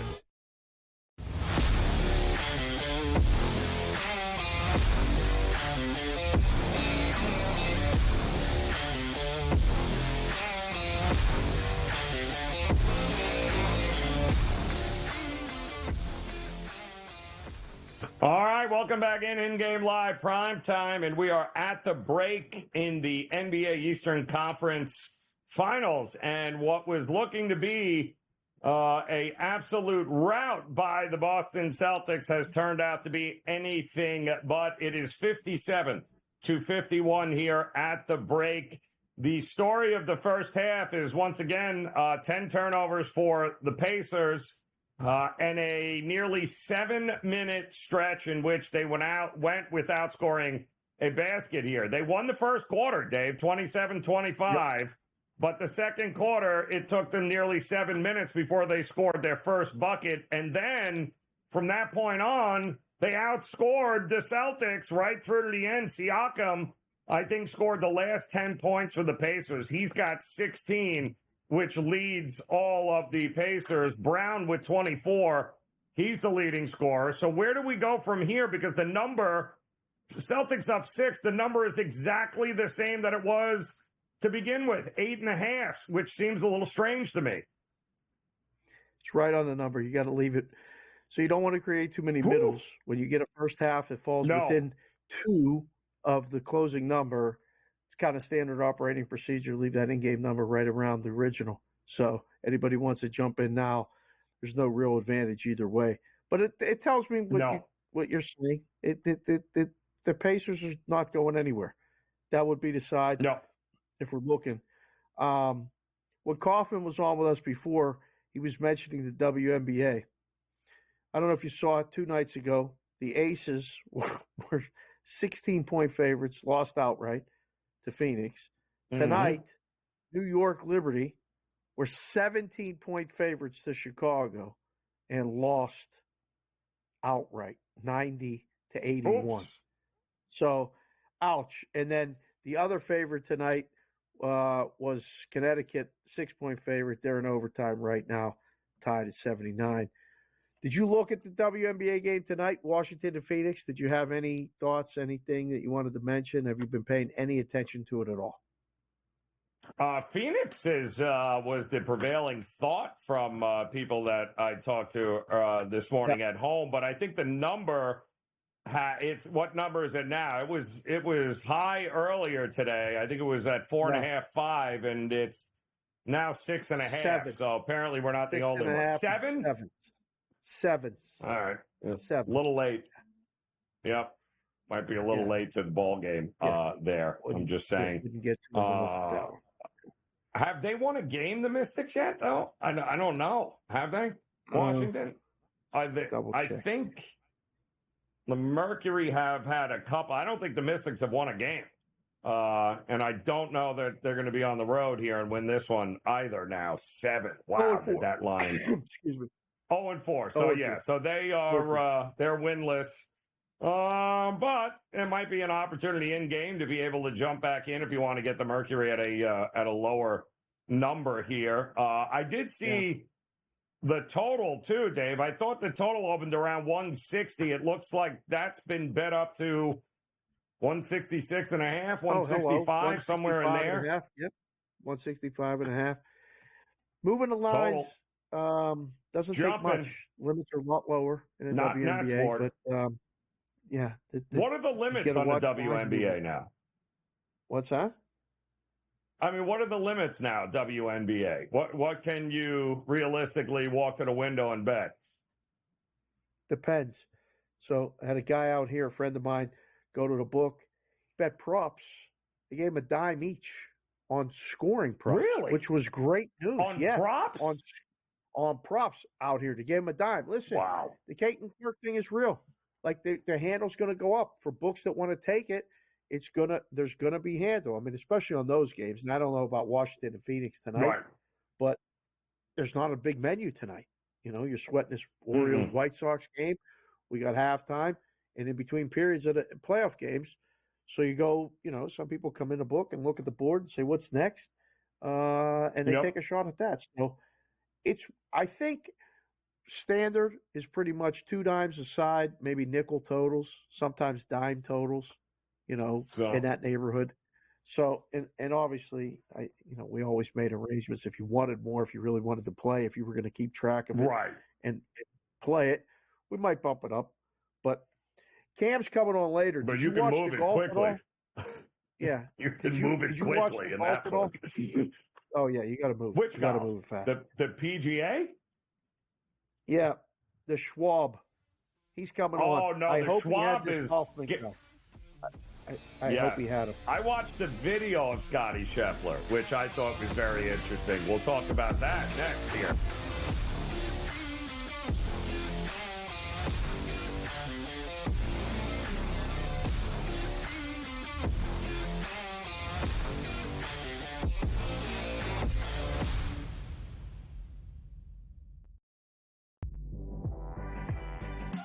Every missed call, the entire game, whether it's a charge or a block or a deflection that was wrong or a foul that should have been called that wasn't called or vice versa. Give me a 48-minute report. And people that will understand that there's so many mistakes that the referees make over the course of the game that referees, ready folks, don't decide the outcome.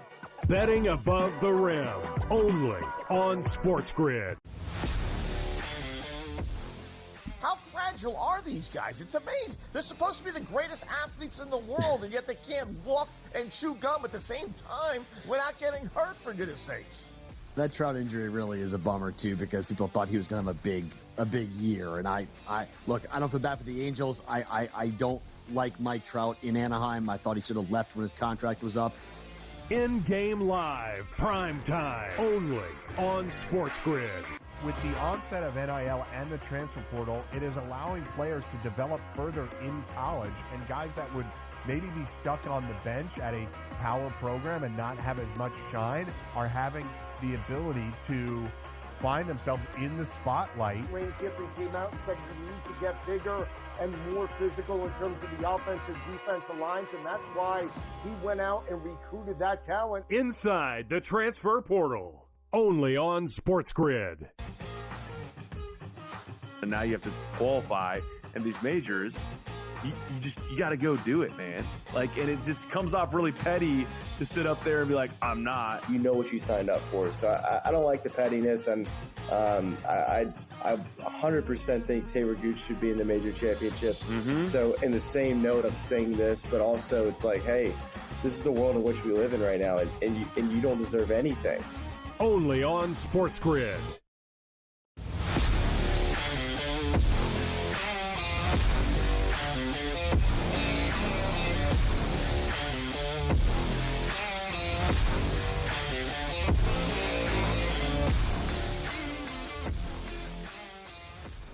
All right, welcome back InGame Live, and we are PrimeTime here on the SportsGrid Network as getting ready for the third quarter to begin here. It's a 6-point Celtics lead over the Pacers right now, 57-51. Interestingly enough, those that backed Boston in the first half laid the 5.5. That was good enough, barely. But those that laid the 59.5 in total points for the Celtics, thinking they'd get more than that, they fell a little bit short there, as did Indiana, who went. And you got to wonder here, Dave, Indiana doesn't go 7 minutes without scoring. Are they leading this game? Are they actually at the break right now leading this game? And I think it all goes back to the fact that the Celtics, they're great when they're hitting threes, which they're supposed to at home. But when you throw up 18 of them and you only make 33%, and so does the team you're playing, that kind of gets nullified. Other than that, Dave, they're 43% from the field. So they are not shooting lights out. And that's why the Pacers are still very much alive in this game. And when you get 4 points from Jason Tatum, which is the fewest he's had in the first half of any game, I did bet Tatum over the second half because I do think, Dave, he's going to have a few more points in the second half here. Yeah, you would think so. I mean, how much at more? Home? Though? Like, I mean, right? It might be one of those things, Joe, too, where you feed the hot hand, right? This might be the Jaylen Brown night, right? This might be the night, like, look, Jaylen's rolling, right? Get him the ball. He's taking more shots. He's the guy.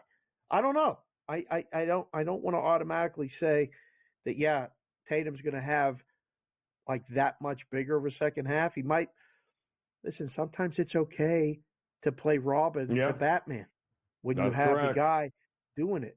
You saw Luka backed off in game one with Kyrie was doing everything in the first half. They completely flipped it, gave him the cape. You be Batman, you be Robin. So I don't know. There's Tatum's numbers. I mean, 23.1 points per game. Yep. Does he get that? I His don't know number if he was gets that 18 number, and a Joe. half. His number was 18 and a half in game at the break. And I think his pre-flop number was right around that, 24 and a half, somewhere in that ballpark. But Jaylen Brown's number right now is 40 and a half. So, like you had mentioned, the Jaylen Brown show here, and he's doing a pretty good job so far of living up to it. He's got 28 now, but it's still, and here's the problem. It's still a 6-point game here. 61-55 right now is what we're seeing. Siakam, by the way, is also doing a pretty good job. Oh, look at that. Edmonton. The Moss Pit is going crazy in Edmonton right now as it looks like, guess who? Guess who? Draisaitl. There it is. That's it. Draisaitl. Yeah. Yep. And a terrible turnover by Dallas in their own end behind Ottinger is what led to the craziness in front of the net. And, I mean, for the most part, Draisaitl really the puck, right place, right time, and that's all that matters.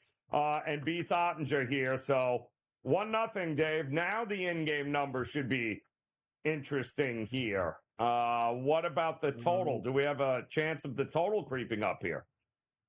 4.5 still. Under plus money, overs minus money. Yeah. So we're sitting at 4.5. If there's no goal in the next, 5 minutes, we go back to under minus money. Right. So it's plus money right now. If you want to take a shot at under 4.5, do it now. Plus money, no goal. You can almost guarantee the next penalty is going to be on Edmonton. The way these things go, that was a really good forecheck. McDavid made a really good play behind the net to kick that puck out. Hyman kicked it over, and it didn't get out of the zone. And Draisaitl was right there to pick it up and put it past Ottinger. Never had a chance. Edmonton's playing a great game right now. Edmonton is playing a great road game, and now they got a lead. This is what they needed. This is exactly what we talked about before the game, how it could go under if Skinner doesn't give up the goals. Edmonton's playing like it. They're limiting shots on goal, all the above. I'm super impressed with Edmonton's effort. Can't say that I didn't see it coming, but said it was a possibility. I'm surprised when I keep flipping back and forth between the basketball game. Every time the Celtics seem like they get a lead where they're going to go pull away, bam, 3 for Indy. That's what the Pacers do. 3 for Indy. Yeah. Yeah, they keep getting it back to 6. What they do. Yeah. Which is why when you get a team like Indiana to go nearly 7 minutes without a bucket, you should be up 20 points. And the fact that you weren't is why we're still in the spot that we are, 66-59 right now here with 9 minutes to go. The interesting thing is, Dave, you see where this total is going now in the game? This was as low as 213.5 is what we had it at. It's back to 223.5. Yep. So back to the close. Here come the points. Yep. Here come the points. 66-61, by the way. And I believe the Celtics are now 6.5-point favorites in this one. 223.5, 6.5-point favorites. What would you need to see, Dave, in order, if you hadn't jumped in, it's now a 3-point game, pardon me, 66-63. What would you need to see in order to consider jumping in on the Celtics if you hadn't done it already? 2-point game? 3-point game? 1 bucket? Because they're not going to give you less than 6.5, right? Unless they're losing. They're not. So you got to pick your spot. You're going to wait.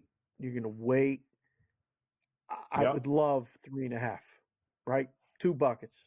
If I could get a team that close the game 9 and lay 3.5 or less, I think that'd be the buy point.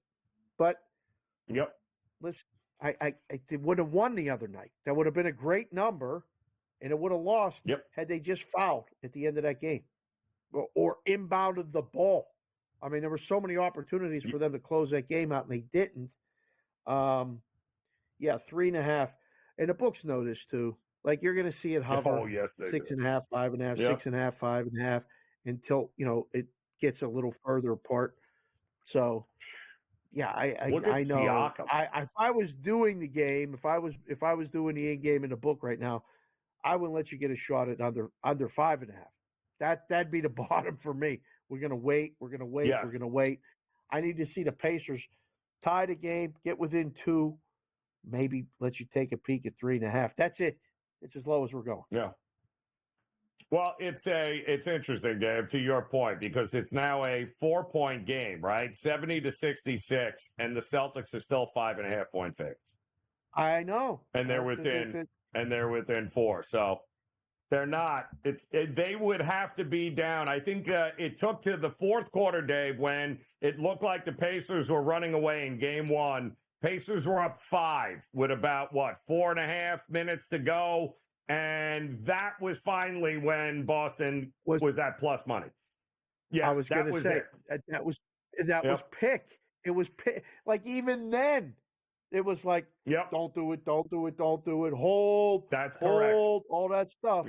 And then it became time to flip it right there. Go, Horn. Go it. Give me the horn. Oh, Edmonton.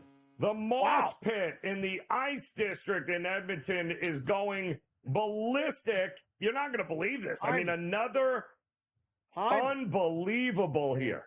Unreal. Wow. Very terrible turnover by Dallas turned into another goal for Edmonton. This is the problem, Dave, is it not?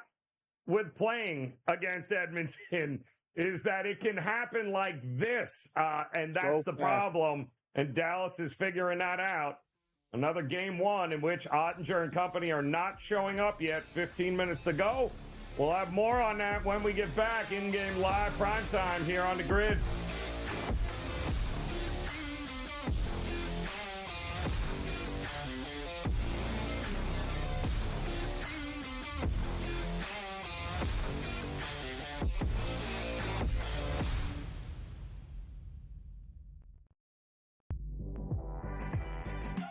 Every missed call, the entire game, whether it's a charge or a block or a deflection that was wrong or a foul that should have been called that wasn't called or vice versa. Give me a 48-minute report. And people that will understand that there's so many mistakes that the referees make over the course of the game that referees, ready folks, don't decide the outcome. Betting above the rim, only on SportsGrid. How fragile are these guys? It's amazing. They're supposed to be the greatest athletes in the world, and yet they can't walk and chew gum at the same time without getting hurt, for goodness sakes. That Trout injury really is a bummer too, because people thought he was going to have a big year. And I don't feel bad for the Angels. I don't like Mike Trout in Anaheim. I thought he should have left when his contract was up. In-game live, prime time, only on SportsGrid. With the onset of NIL and the transfer portal, it is allowing players to develop further in college, and guys that would maybe be stuck on the bench at a power program and not have as much shine are having the ability to find themselves in the spotlight. Lane Kiffin came out and said we need to get bigger and more physical in terms of the offensive defensive lines, and that's why he went out and recruited that talent. Inside the transfer portal, only on SportsGrid. And now you have to qualify, and these majors, you got to go do it, man. Like, and it just comes off really petty to sit up there and be like, I'm not. You know what you signed up for. So I don't like the pettiness, and I 100% think Taylor Gooch should be in the major championships. Mm-hmm. So in the same note, I'm saying this, but also it's like, hey, this is the world in which we live in right now, and you don't deserve anything. Only on SportsGrid.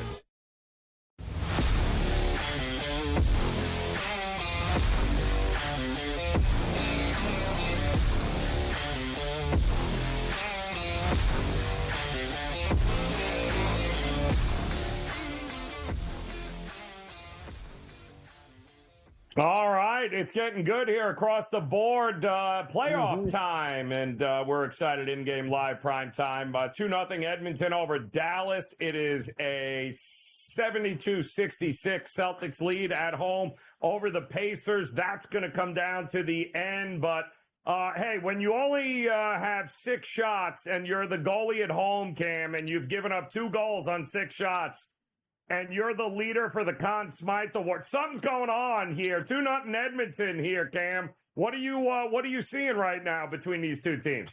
I'm seeing typical Dallas Stars game 1. These guys, they don't win with the burn game 1, and then they come back and find ways to win the series. I'll tell you one thing about Dallas. They've lost 1 road game in this playoffs. 1. At home, they're not the same team. I love them on the road. I think they might have just, oh my God. Okay, they just scored 2-1. What's that, baby? You give me the over. You give me the 2.5. Yep. You're going to give it to me, Sharapan. That's what I'm talking about, buddy. I don't care if I'm the Prime Minister, as Scotty Farrell calls me. I'm not an Alberta representative. I represent loser constituents in Ontario, and that means the Leafs and our new WNBA franchise. Congratulations, Toronto. We're back, baby. 2026. We had a WNBA franchise today. Big day downtown. I was actually in the area, Joe. I had to go do some things with my lady, and big party down there. WNBA time. People are jacked. They brought in the Prime Minister, the Premier, everybody. So we are basketball fever in Canada. I got to tell you, though, I'm impressed with Skinner so far in this game. Ottinger's been the problem for Dallas. Edmonton's like, you know what it is, guys? I don't know. He's not the MVP, in my opinion. I don't care if he played a couple good games against Vegas. Wyatt Johnson is the Conn Smythe guy. If Dallas is going to win, it's going to be Wyatt Johnson. Or it's going to be Heiskanen, right, Dave? I'm not giving it to Ottinger because he's the goalie of the team. I'm sorry. He's too inconsistent. He's very, very good, but he's not Conn Smythe worthy. He's not Patrick Waugh. Correct. He's not Marty Brodeur. Hell, he ain't J.S. Jaguar. He's Ottinger. He's very, very good. He's not Shesterkin. Shesterkin's just tired right now. That's the problem. He's a better goalie than Ottinger. We watch a lot of hockey went here. Deep with the J.S. Giguere call. Like that, you better Google that one. The only hockey guys know that one. That was good. That was a good call, Cam.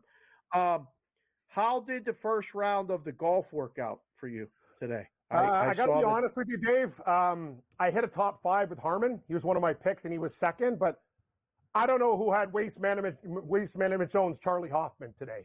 If you did, you're a better golf capper than me. I haven't seen Charlie Hoffman on a leaderboard in a while. I know he's sporting that green glove for the Waste Management, Dave, when he comes to Vegas. He's a good recycler, great veteran. But know what I've learned about this tournament? And Joe, we talked about this. This is the type of tournament. First of all, before we get to him, Scotty Scheffler was 2 over today. He had a late birdie. Yep. So is there a hangover effect? Joe, there's been 2 of his last 3 tournaments. He has shot over par. This is his first over par round without a major. Obviously, there's something lingering today. Could he go shoot a 65 tomorrow? Sure. He's Scotty Scheffler, but now I'm starting to think, here we go. This leaderboard, small ball hitters, old guys, great mix. Finau hits it a ton. Hoffman's old. Ryan Palmer played well today. Might as well face it. You're addicted to go, right? Right, Joe? All these old 48-somethings that have been journeymen on the tour, they love Colonial because it's a course where you can just get it around, keep it in play. Do you know Max Homa shot a 78 today? He was like second, third favorite on the board today. That guy hasn't shot a 78 since college. Like, it was crazy. Like, it wasn't even that. It wasn't like that hard of a course. It was like a little bit of wind. It was just, you got to keep it in play here. You can't miss fairways or you're done. It's an old school course. So just looking live, though, Jordan Spieth is 1 over. I still think he could be a factor. Tom Hoagie, he's 1 over. Remember, the leader's only -5. This is where we can dig deep, Joe and Dave, and find guys at 60, 71 live and take this thing home. This is the type of tournament where we can catch a guy very, very deep on the leaderboard. So right now I feel very, very good about my Brian Harmon pick. He's in second place, 1 off the lead. And I'll tell you, he has the exact perfect game for this type of course. Right, Joe?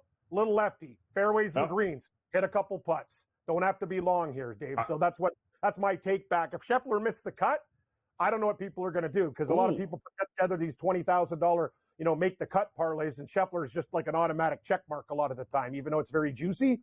So I don't know what's going to happen tomorrow, but he's got to basically go probably even or better tomorrow, or else he's going to miss the cut. Sorry. Yeah, but the problem is he probably will, and then we'll all be cursing him on Sunday as he's coming up the leaderboard. Tournament. And I talk like an idiot. That's what I mean. Like, oh my God, he came back after the first round. Oh, what a shuffler. I will give the guy some credit, Doc. I'll cut him some slack. They released the videos of the arrest today, and I'm sure he had to ask a million questions about that. So now that that's under, he'll shoot 63-63, and then we'll all wish he was still in jail. But I'm with you. You see some of the names on this list? First of all, I thought Charlie Hoffman was on the Live Tour because I haven't seen him. I just assumed he took the money and went to the Live Tour. But Matt Kuchar is in. I know. I think 2 under. Look at some of the names of the old guys on this list. Unreal here. Big number this tournament. Great call, Joe. And Gabe, I'll give Gabe credit. He mentioned it yesterday when we had Brady Cannon on, who, by the way, picked the winner last week, and he's got a couple guys in the mix. Yep. Gabe's like, a lot of old guys do well here. Martin Laird, almost on the senior tour. Harmon's not a young man. Hoffman, almost on the senior tour. You talked about it, like Zach Johnson, old man Johnson's there. Yep. So, but we do have Colin Morikawa as our chalk pick at 15-1. He's T11 at -2. That's a very, very good start because a lot of the big shooters, like guys like Homa, they've already shot their way out of the tournament. WNBA is my thing, guys. I'm going to go with the Washington Mystics to win their first game tonight. Money line. I'm going to go take the Mystics over the Mercury. I'm sticking with the WNBA, my new favorite betting league. Wow. Love this. Okay. Did you see First today win. New York was 17-point favorites, Cam? And you want to talk about a dog special? Chicago wins outright, 90-81 as 17-point dogs. Unreal. The Aces lost 2 nights ago. It's amazing. This is right in your wheelhouse, Cam.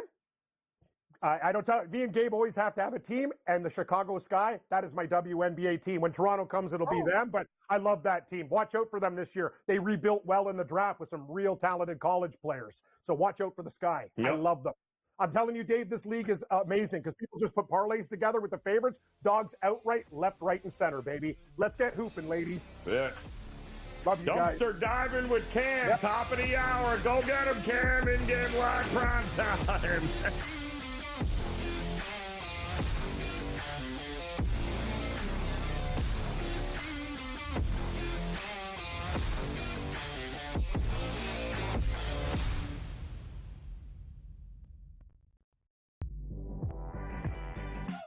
Every missed call, the entire game, whether it's a charge or a block or a deflection that was wrong or a foul that should have been called that wasn't called or vice versa.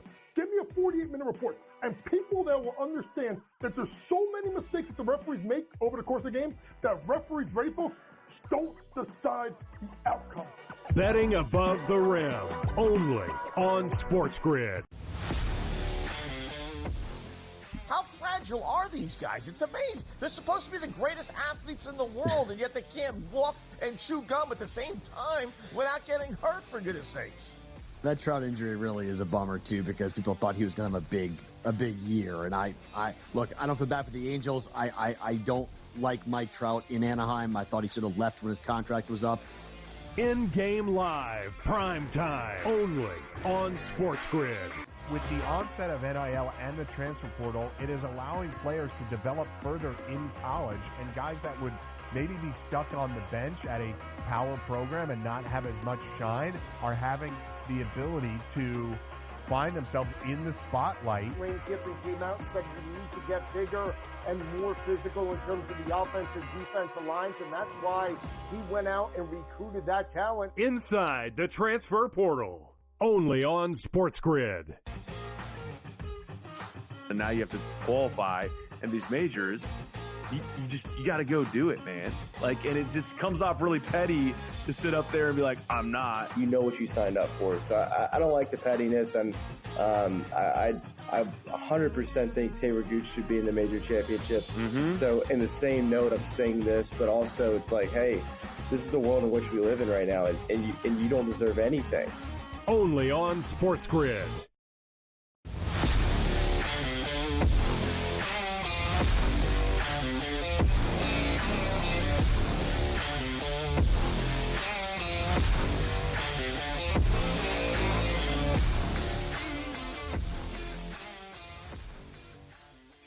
welcome back in-game live primetime here on the SportsGrid Network. 2-1 Oilers on top of the Dallas Stars. Dallas on a power play, I believe, somewhere along the line here.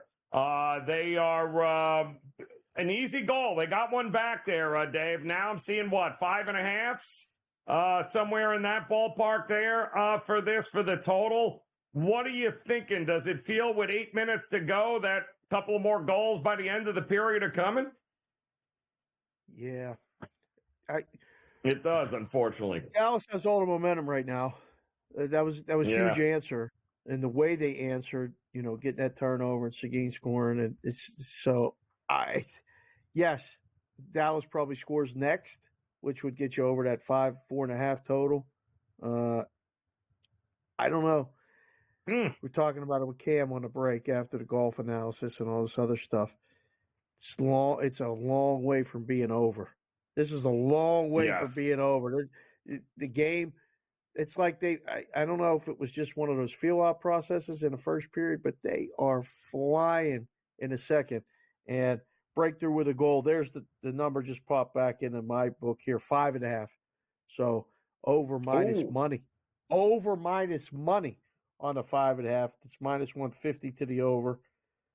Edmonton's minus 1.5, plus 170.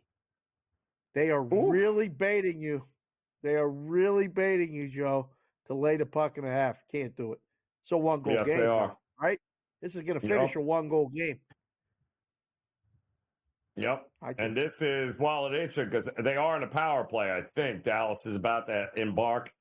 And boy, oh boy, this is where you worry about Skinner, right? When you've got Dallas with all the momentum, and now is he going to give up one of these cheeseball goals, and next thing you know, it's tied, and the wheels start to fall off. It would be really interesting if Edmonton scores next, and then you get a desperate Dallas team heading into the third period.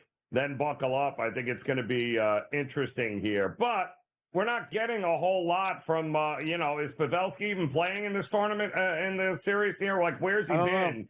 The usual suspects for Dallas, and they're not there. They're not there. I know. And that's a problem. What happened? How many shots on goal, though? All the scoring and goal horns was going on, Joe. What happened in the Celtics game? I just clicked refresh. The Celtics, the usual. Yeah. Blowing them out. Not the usual. Celtics have made a couple of shots. The only person who can make a shot on Indiana is Siakam. It is a 34-26 third quarter so far. 1:18 to go here. So the in-game total is now up to about 230 and a half. So finishing this quarter, Celtics are going to have about what we thought they would, right around the 95 mark. But it's really been Brown again. Brown has got 33 points. Holiday, 12. Tatum is now up to 10. And Derek White is the other guy that's really gotten it going. 16 points here. So outside of Siakam with his 26, Miles Turner's got 8. Halliburton's only got 10. So, and that's the problem. You need your stars to show up on the road. And right now, outside of Siakam, he's just not getting enough help in order to be able to keep this thing within arm's distance. By the way, Al Horford, 6 points, looks like 8 rebounds right now. And we'll see how much time he gets. If this game keeps rolling the way it is, Dave, then I don't know how much we might be seeing a whole lot of Pritchard. Brissett's playing a lot right now. Hauser. We might get a lot more of those guys here in the fourth quarter. But right now, 93-78. But in all likelihood, I would bet Indiana's going to still score 30 points in this quarter.